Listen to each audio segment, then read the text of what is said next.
In prime time news this evening, nation rocked by deaths of toddlers in St. Anne. Major investigation on the way after bomb is detonated in Tollgate, Clarendon. And educators on edge as they await another wage offer.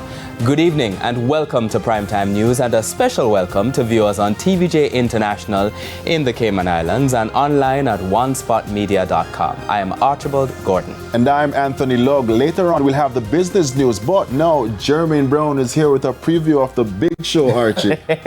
What's up? Thank you, Anthony. And big things happening on day 2 of the Zurich Diamond League finals on Thursday, as athletes will be hunting wildcard entries to the World Championships in September. We'll tell you more a bit later on. And I have the feeling that he can tell us a little bit about the heat. What's happening, weatherman?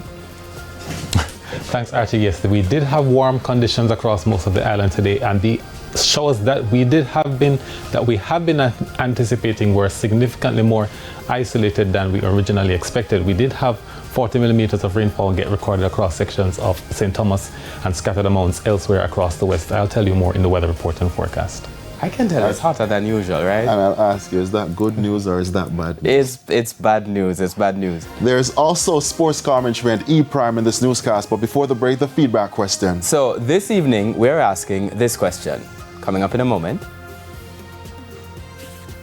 All right, so a little bit of that question is, who was the best debater in last night's debate and why? You can share comments online at facebook.com/televisionjamaica and post on X at TVJ News Center. Stay with us, the news in detail right after the break.